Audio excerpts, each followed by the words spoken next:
Ladies and gentlemen, cancer is the disease that ordinary people like us fear the most. And the topic that we are discussing today is understanding cancer correctly. Today, I would like to share with you some things that in many cases, we have not fully understood, or we have understood incorrectly, because of rumors.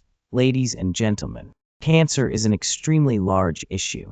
It attracts a tremendous amount of attention and concern from the public. And a program like this, ladies and gentlemen, can only touch on a few very small aspects of this disease. We will continue to return to this topic again and again on this YouTube channel in future episodes. Health in general, or cancer specifically, which I am sharing with you today, is an issue that absolutely everyone is concerned about very, very deeply. We all know that in life there are many kinds of values. There are values related to money, values related to fame, reputation, and social status. But I believe that the value of health is above all else, and that value covers and encompasses every other value. If we do not have health, then we cannot do anything at all. Cancer, up to the present moment, is increasing more and more, isn't it? It is increasing at a very alarming rate. And if we only look at the numbers, then fear can truly be said to cover and dominate the entire society. Every day, in my work of examining and treating patients, I observe that the vast majority of people carry a fear of cancer, not a fear of other diseases. When they come in for health checkups, I often ask them why they came. And most of them answer that they want to check whether they have any illness, and especially whether they have cancer, so that it can be detected early and treated early. Here, I want to say something very clearly. Cancer has existed since the time human society first appeared. It is not something that only exists today. However, modern medicine formally recognized and documented cancer about 2,500 years ago. That period is extremely far back in time, coinciding with the era when the Buddha was born and when early scientific medicine began. Hippocrates, the father of medicine, was the first person to describe cancer. And at that same time, the Queen of Persia herself suffered from breast cancer. This is considered the first recorded case of breast cancer in human history. That was 2,500 years ago. However, it was not until 500 years later, around the year 50 before the Common Era, that a Roman physician introduced the term that we still use today, cancer. What does this word mean? It refers to a lesion that has spiky, claw-like extensions resembling a crab. We all know what a crab is like. A crab's claws grip painfully. When a crab grabs onto something, it does not let go easily. It fights until the very end. At that time, Hippocrates described cancer as resembling a crab, and later people adopted the Latin word cancer, meaning crab, to officially name the disease. However, throughout a very long period of human history, people were not afraid of cancer at all. Fear of cancer only truly began in the early 20th century. Before that, people did not fear cancer. The evidence for this is very clear. In 1896, a very famous American psychology journal conducted a large-scale survey across American society, asking which diseases people feared the most among 10 major illnesses. Cancer was almost never mentioned. Instead, people mentioned diseases such as chickenpox, tuberculosis, mumps, smallpox, measles, insect bites, animal bites, as rabid dog bites, cat bites. These were considered far more dangerous and frightening than cancer. Even before the 20th century, especially in the 19th century, people feared pneumonia far more than cancer.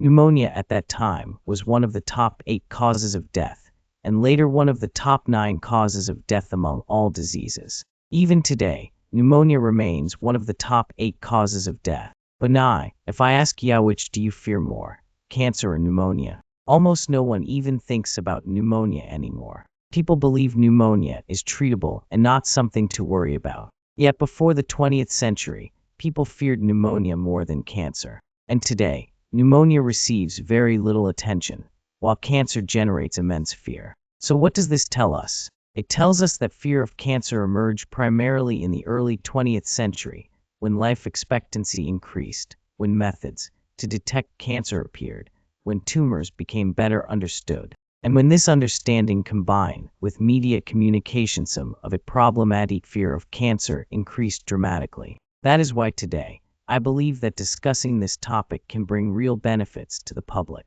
It can help people understand cancer beyond rumors and vague misunderstandings. It is similar to the fear of ghosts. Scientifically speaking, we believe that ghosts do not exist, but people are still afraid of ghosts because they do not understand what ghosts are. They do not know what ghosts are. Personally, before I entered university, I was extremely afraid of ghosts. At night, I did not dare step outside my house. I was always afraid of the dark. But once I entered university, studied medicine, worked with dead bodies, and explored science deeply, I came to understand these phenomena. Today, I can explain ghosts in great detail. From that point onward, I could walk through cemeteries without fear. I could see dead bodies at night without fear.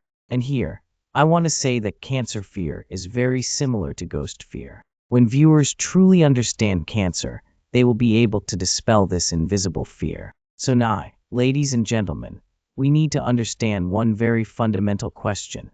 Why does cancer come into existence in the first place? Why does it appear? For cancer to form, there must be two absolutely mandatory conditions. Two conditions, no more, no less. The first condition is this: cancer cells must undergo genetic mutation. And the second condition is this: those genetically mutated cells must be able to evade the immune system. They must escape immune surveillance inside the human body. Now, when we hear the terms genetic mutation and immunity, many people immediately feel that this sounds extremely technical, extremely complicated, very hard to understand. Isn't that right? So now I will explain it in a way that is very simple, very easy to imagine. Let us imagine cancer like a society.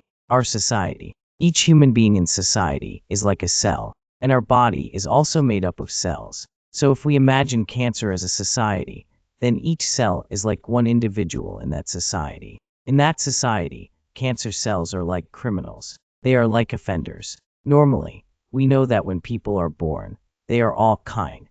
They are all innocent. They are all good people. No one is born a criminal, right? But during the course of life, people gradually change. They deteriorate. They are influenced by circumstances, by environment, by habits, and gradually, some of them become criminals. Cancer is exactly the same. A cancer cell starts as a completely normal cell, but during its growth, during its existence, under the influence of many different factors, it gradually accumulates genetic mutations and becomes a damaged, abnormal cell. That is how we should understand it, in very simple terms. But that alone is only a necessary condition. The necessary condition is genetic mutation. The sufficient condition is something else. What is it? It is that this mutated cell must evade the immune system of the body. This is exactly like criminals in society. Criminals must evade law enforcement. They must evade the police. They must evade the courts. They must evade legal authority. How do they do that? They disguise themselves. They hide. Or sometimes, the law enforcement system is simply not strong enough to suppress them. Let us imagine this clearly. When criminal elements first begin to emerge, security forces patrol the streets. If they detect criminal behavior early, they suppress it immediately. They prevent it from harming society. In some cases, they may even eliminate those dangerous elements entirely. But when criminals are very clever, when they disguise themselves extremely well, when they do not expose themselves, then law enforcement cannot detect them. Or sometimes, law enforcement is too weak to control them. And in that case, crime spreads. Immune evasion in cancer works exactly the same way. Inside our bodies, we have an immune system. We have humoral immunity. We have cellular immunity. These immune systems consist of immune cells and immune factors that continuously patrol the body every single day. Inside our bodies, abnormal cells constantly appear. These abnormal cells are, in essence, potential cancer cells. When abnormal cells encounter a strong immune system, one of two things happens. Either the immune system suppresses them, preventing them from growing, or the immune system destroys them completely, preventing them from surviving. But when abnormal cells evade immune detection successfully, they begin to multiply rapidly, and eventually, they form a tumor, and that tumor becomes cancer. Now, let us think about daily life. Every single day, we eat many different foods. We are exposed to sunlight. We are exposed to harmful agent physical agents, chemical agents, environmental conditions, stress, staying up late, sleeping too little. All of these things are factors that can cause genetic mutations. And when our immune system becomes weakened, cancer can suddenly explode. So what does this tell us? It tells us something very important. Every single one of you, including me, including you watching this program, carries cancer cells in our bodies. But whether we actually develop cancer is a completely different story. Here, I want to clarify something very clearly. When we talk about people having cancer, that is very different from having dormant cancer cells in the body. The number 50% that people often mention is not a number that I made up. That number comes from the Cancer Research Organization of the United Kingdom. They reported that about 50% of the population in the UK carries cancer cells or precancerous changes. That does not mean that 50% of the population has diagnosed cancer requiring treatment. Let me give you an example. For men, prostate cancer is extremely common, right? For women, cervical cancer and breast cancer are common. For prostate cancer specifically, I want to emphasize this point very clearly. According to data published by Harvard Medical School,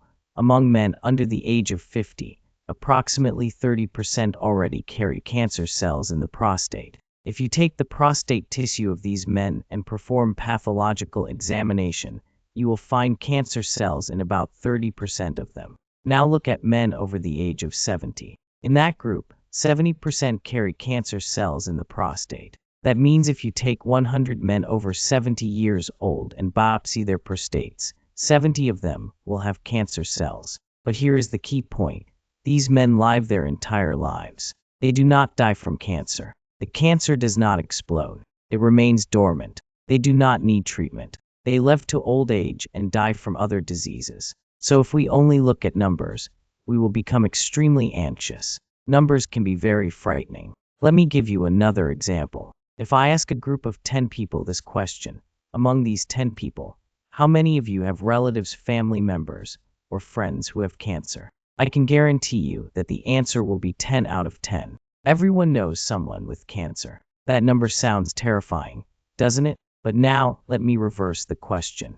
Among these 10 people, is there anyone who does not know anyone with cancer? The answer will be 0 out of 10. 10 out of 10 versus 0 out of 10. Same reality, different wording, very different emotional impact. This is why numbers, if used improperly, can create enormous fear and anxiety. Every day, I hear people complain, food is unsafe, the environment is polluted, living conditions are terrible, everything causes cancer, and people see cancer numbers rising and become terrified. I do not deny that physical agents, chemical agents, environmental factors, and food contamination contribute to cancer. Science has proven this. Epidemiological studies have confirmed this. I have no intention of arguing against that. But those are not the primary reasons for the dramatic increase in cancer rates. One of the most important primary reasons, and I say this very clearly, is age. We know that in ancient times, people barely even knew cancer existed. Why? Because people did not live long enough. Even kings and doctors in royal courts rarely lived beyond 40 years of age. They died from infections, wars, accidents, and many other causes long before cancer could develop. I agree that cancer can occur at any age, even in fetuses. I have personally performed ultrasounds detecting cancer in fetuses. Children can be born with cancer. Cancer can occur at any stage of life. But historically, people died young. When I was growing up in the 1970s, cemeteries always had a separate section for children. Children died from other diseases before they ever had the chance to develop cancer. Even today, when we look at our relatives who passed away from cancer, most of them were elderly and young. So what is the core issue with cancer? Age. When people reach a certain age, cells mutate more easily and evade immunity more easily. After the age of 55, cancer risk increases exponentially for both men and women. Earlier, I mentioned that under 50, 30% of men carry prostate cancer cells. Over 70, that number rises to 70%. Let me give you a very specific example from US statistics. For men under 50 years old, only 1 out of 456 develops prostate cancer. Between ages 50 and 60, the risk jumps dramatically, 1 out of 54. Between ages 60 and 70, 1 out of 19. Over 70, 1 out of 11. If you plot this on a graph, the curve rises steep, like terrifyingly steep with age. So when people live longer, when populations age, cancer rates inevitably rise. We should not panic simply because cancer numbers increase. We must remember that longer life expectancy is a major factor. The healthcare system is actively working to increase life expectancy, and that is a very good thing. I believe that in the coming years, cancer numbers will continue to rise not only because of aging, but also because detection improves. Over the past 20 years, especially since the early 21st century,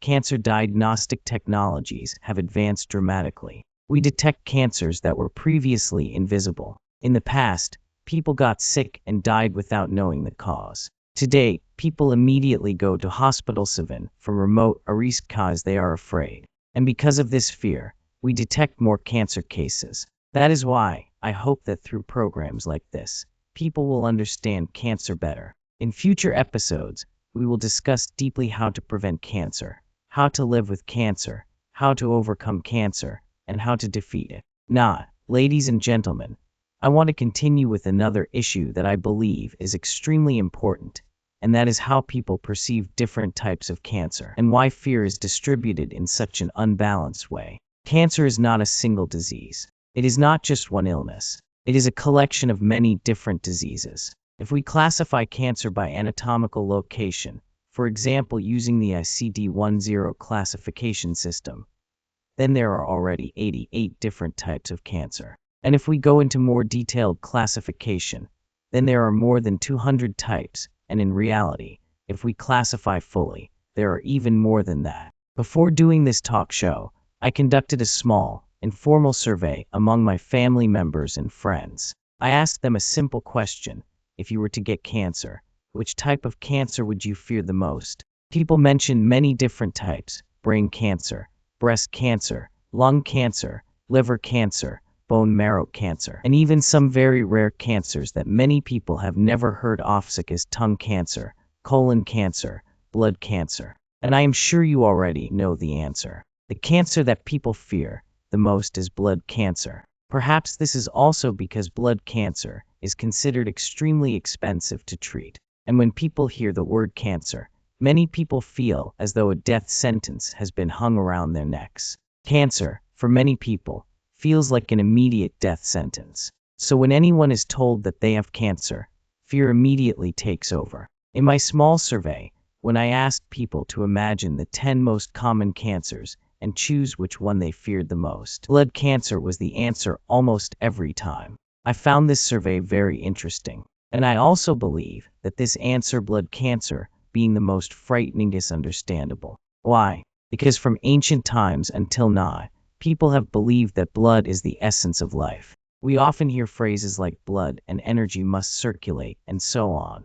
In traditional Eastern medicine, blood is considered extremely important. In Western medicine as well, blood is central to life. People imagine that if the blood is bad, then life cannot continue. And so psychologically, people come to fear blood cancer more than any other cancer. But personally, I believe that media influence plays an enormous role here. What do I mean by media? I mean television dramas and movies, especially Korean and Japanese films and series. They talk about blood cancer all the time. If I were to roughly estimate, if someone counted 1,000 movies about cancer, I believe nearly all of them would focus on blood cancer. And in those movies, the main character always has blood cancer, and in the end, the character always dies. Every single time. They never survive. But what is the reality? The reality is that blood cancer today has a cure rate of around 70%, even for the most aggressive forms of leukemia.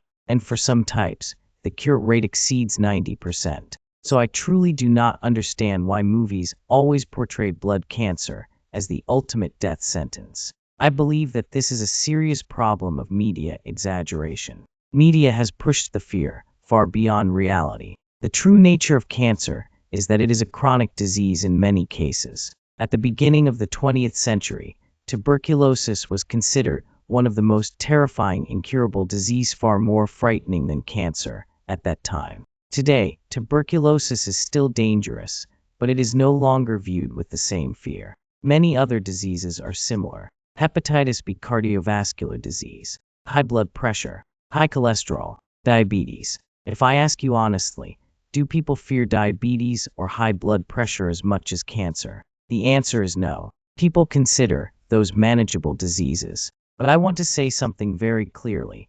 Those diseases are no less dangerous than cancer. I say this very firmly. There are many cases of cancer where patients are cured completely and never need treatment again. But people with hypertension, diabetes, and cardiovascular disease must take medication for the rest of their lives. And if they stop, they can die immediately. Even with continuous treatment, people still die from those diseases. They are just as dangerous as cancer, if not more. But people are not afraid of them because they do not cause dramatic, sudden death in the public imagination. Cancer, on the other hand, has been framed as an immediate death sentence by numbers, stories, and media. And that fear has been deeply implanted in people's minds. This is why certain cancers are chosen as symbolic death sentence cancers in movies. Blood cancer is used again and again, reinforcing fear. And because of that fear, many people die unnecessarily. Why do I say that? Because, as I explained at the beginning of this program,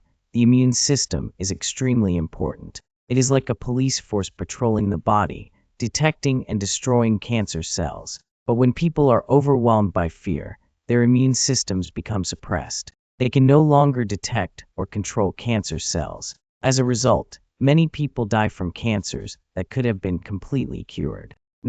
Related to blood cancer, I want to tell you a real case from the United States. Has a very meaningful case. There was a young girl named Emily who was diagnosed with an extremely aggressive and extremely rare form of blood cancer in children. If many people watching this program heard this diagnosis, they would immediately think, this is a death sentence. But in reality, although this was a very severe cancer, American doctors first treated her with standard chemotherapy. After 1 year of treatment, she recovered, just like many other patients. However, with this type of cancer, 30% of patients relapse within 1 year. And when relapse occurs, doctors usually increase the chemotherapy dose and treat again. Emily relapsed after 1 year and underwent chemotherapy again. But tragically, 6 months later, she relapsed for the second time. At that point, medical knowledge at that time had reached its limit. Doctors told her parents that there was no effective treatment left. They advised the family to take the child home and provide palliative care because continuing chemotherapy would only cause suffering. Medically speaking, the doctors were not wrong, but the father loved his daughter deeply. He refused to give up. He believed in fighting until the very last moment. He researched on his own and discovered an experimental therapy called CAR-T therapy, which was still in clinical trials at that time. Very few people were willing to participate. The father thought, my child is going to die anyway. If we try this clinical trial, maybe there is still a chance. So he agreed. 6 months after receiving CAR-T therapy, Emilia's test results returned completely normal. Today in 2024, Emily is 24 years old, healthy, beautiful, and completely cured of blood cancer, even though she had one of the most aggressive forms. So what do I want to say here? Blood cancer is not as terrifying as movies portray, and this applies to cancer in general. Some cancers are indeed very dangerous. Some are extremely difficult to treat, but many cancers are curable. Many can be controlled. To make this easier for everyone watching this program, let me simplify the meaning, but simplify the framework. Let us divide cancer into 3 categories. The first category I call turtle-type cancer. A turtle moves very slowly. Turtle-type cancers grow very slowly. You can live with them for your entire life without them causing harm. At most, you need minimal control. And if treatment is necessary, it is often simple and highly effective. Examples include thyroid cancer and prostate cancer. Many people live peacefully with these cancers for decades. The second category I call bear-type cancer. A bear is strong. When you see a bear, you are afraid. But if you have weapons and preparation, you can fight it. You can defeat it. If you do not recognize the bear or have no weapons, it will kill you. Examples include many colon cancers and certain types of lung cancer. In the past, lung cancer was considered a death sentence. But today, non-small cell lung cancer can be treated very effectively. I personally have a neighbor who was diagnosed with late-stage lung cancer with metastasis. Doctors initially told his family that he had less than 6 months to live. I told him to trust life, follow medical treatment strictly, strengthen his immune system, and maintain hope. Today, 4 years later, all metastatic lymph nodes are gone. He is 73 years old and living well. The third category I call tiger and leopard-type cancer. When you encounter a tiger or leopard, even with weapons, survival is extremely difficult. In these cases, treatment focuses on prolonging life and reducing suffering. Examples include certain pancreatic cancers and aggressive brain cancers. Some patients live many years. Others survive only 2 or 3 years. So please do not automatically believe that blood cancer is the most terrifying cancer. Do not let fear dominate you. Knowledge brings clarity. Understanding brings strength. Now, ladies and gentlemen, I want to talk about something that I consider extremely dangerous, and that is the way fear itself can kill people with cancer. I want to say this very clearly.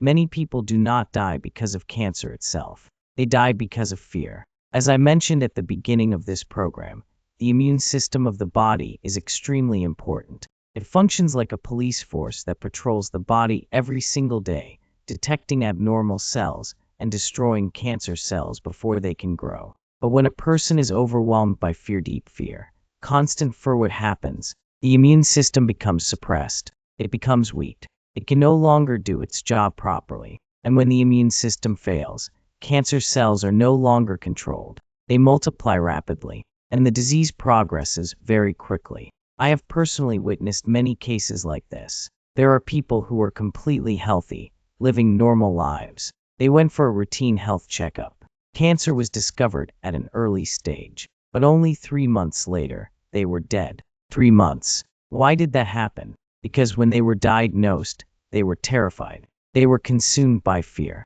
They lost sleep. They stopped eating. They kept thinking, I am going to die. This is the end. And that fear destroyed their immune system. Cancer then progressed extremely fast. That is why people often say that cancer patients should not attend funerals. Why do people say that? It is not because there are ghosts at funerals. There are no ghosts coming to take anyone away. The real reason is psychological. At funerals, people think about death. They see coffins. They imagine themselves lying there. They go home haunted by that image. They cannot sleep at night. They cannot eat. They are overwhelmed by fear. And as a result, their immune system weakens and cancer explodes. There is nothing mystical about this. No ghosts. No supernatural forces. Just psychology and immunity. That is why I want everyone to understand this properly. Now, there is another extremely harmful belief that I must address.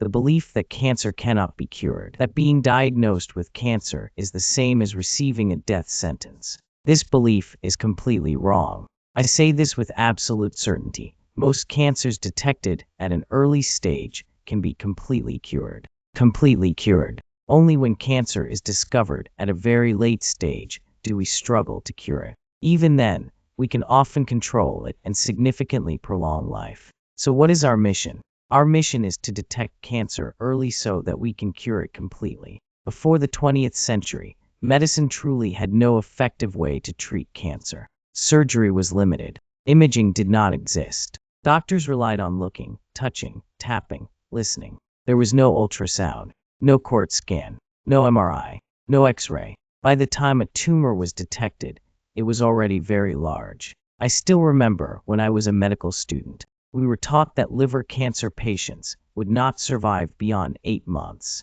That belief was drilled into our minds. Why? Because when we could detect liver cancer using physical examination, poor appetite, jaundice, abdominal swelling, a palpable tumor was already huge. There was nothing we could do. But nah, things are completely different.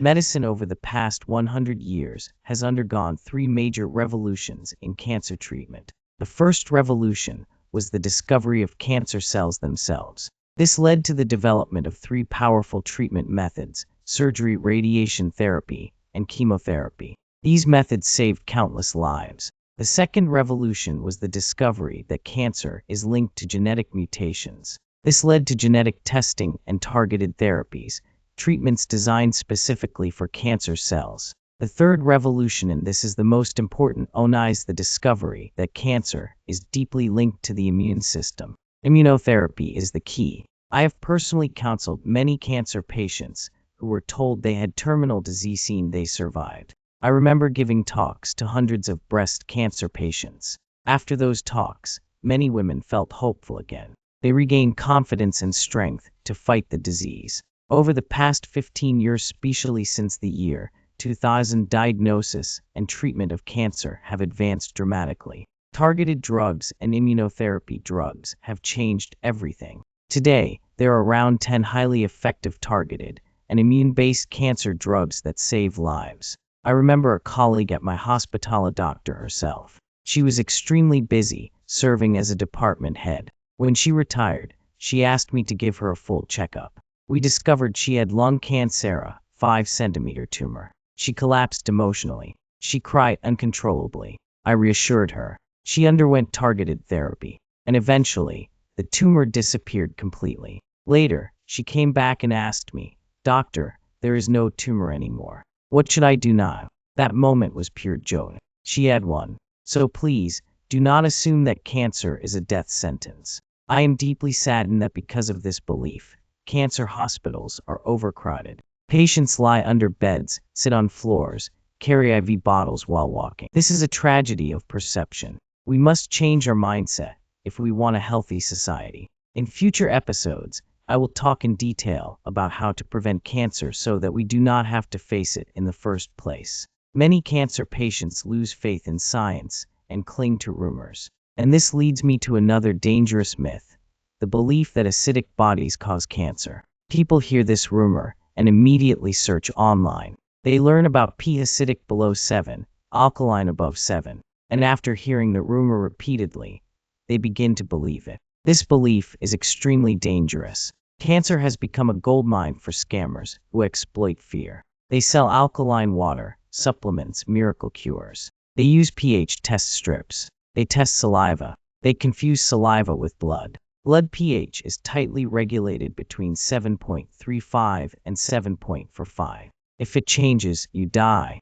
No one tests blood pH routinely because it never changes unless you are dying. Saliva pH is meaningless. Stomach acid has a pH of 1.6 to 2.4. That does not mean your body is acidic. These scammers manipulate fear. I have seen cancer patients spend hundreds of millions of dollars on useless protocol lacking money for real treatment. This breaks my heart. We must be extremely alert. Cancer is a disease where scammers thrive. Now, ladies and gentlemen, I want to continue with another rumor that is extremely widespread, extremely dangerous, and has caused enormous harm to cancer patients. That rumor is this: starve cancer cells until they die, and then the patient will be cured. This idea sounds very logical on the surface, doesn't it? The theory behind this rumor goes like this: cancer cells grow very fast, and cancer cells love sugar. Therefore, to treat cancer, we must starve the cancer cells. We must eliminate sugar. We must eat less. We must make the body hungry so that cancer cells starve and die first. This idea is often mentioned together with the rumor about alkalizing the body. I want to say very clearly, these are strange theories, bizarre theories. They do not belong to traditional Eastern medicine, and they do not belong to Western medicine, either. Where did these ideas come from? They originated from a small number of people who were extremely influential people who carried titles such as professor, doctor, scientist. For various reasons, which I will analyze in future programs, they spread these ideas. And once such ideas are repeated many times, people begin to believe them. Let us analyze this carefully. Yes, it is true that cancer cells consume glucose. That is not wrong. From a theoretical perspective, that statement is correct. But the mistake lies in reversing the logic. If cancer cells consume glucose, does that mean that starving the body of glucose will kill cancer cells first? The answer is no. Let us remember this. The human body contains approximately 75 trillion cells. Cancer cells represent only a tiny fraction of those cells. When you starve the body, you starve all cells, not just cancer cells. And I want to say this very clearly. The body will die before cancer cells do. Cancer cells are extremely aggressive. They steal nutrients from normal cells. They take food faster than healthy cells. So when you starve the body, normal cells weaken first. The immune system weakens first, and cancer cells survive. This is extremely important. Now, let me give you a simple, everyday example. Personally, I also avoid sugar. I am careful with sugar. I understand that sugar is dangerous when consumed excessively, but in certain situations, sugar is extremely useful. For example, this morning, before coming here to speak with you for a long time, I ate a piece of candy. Why? Because when you consume a small amount of sugar, blood glucose rises quickly. Glucose reaches the brain first. The brain is prioritized. When the brain receives glucose, thinking becomes sharper, memory improves, reflexes improve. So here is a practical tip. When your child is preparing for an exam, do not let them eat sweets excessively on a daily basis. That is not good. But right before an exam, giving them a small piece of candy can actually improve performance. This simple example shows something very important. All normal cells need glucose, not just cancer cells. Even if you do not eat sugar directly, carbohydrates, starches, and many other foods are eventually converted into glucose in the body. So the idea that not eating sugar means starving cancer cells is fundamentally flawed. Yes, I agree that in modern society, we should reduce sugar intake. Sugar contributes to many diseases. Avoiding excess sugar is wise. But starving cancer cells is a completely different idea, and it is extremely dangerous. Cancer cells will not die first. You will die first. And remember this, for the immune system to function properly, the body must be nourished. Eating is not just eating. Eating is medicine. Food is part of treatment. Nutrition is therapy. That is why in all modern healthcare systems around the world, especially in developed countries, doctors always prescribe dietary plans alongside medications. That is why hospitals have nutrition departments. That is why dietitians exist. Nutrition accounts for up to 50% of treatment effectiveness. What to eat, how much to eat. This is critically important during illness, especially cancer. So when someone tells you to starve yourself, to kill cancer cells, you must understand that this idea is extremely wrong and extremely dangerous. If you stop eating, your body weakens, your immune system collapses, cancer progresses faster, and death comes sooner. Unfortunately, many people are obsessed with diet, but lack proper nutritional knowledge. Nutrition departments in hospitals are often underutilized. Many patients are never properly counseled on how to eat during cancer treatment. I want to emphasize this strongly. If you have cancer, you must seek professional medical advice on nutrition. Your diet must match your physical condition, your cancer type, your financial situation, your psychological state, and your personal preferences. If you adjust your diet correctly, it becomes a powerful method of prevention and treatment. So please, do not blindly believe the rumor of starving cancer cells. This is a fatal misconception. Now, ladies and gentlemen, our program today has reached its time limit. I hope that through this long discussion, you have gained a clearer understanding of cancer, what it is not, and how fear and rumors can be more dangerous than the disease itself. If you trust and appreciate this program, please consider subscribing to the channel so that we can continue delivering accurate and timely information to you. Thank you very much for listening. And I look forward to seeing you again in our next program.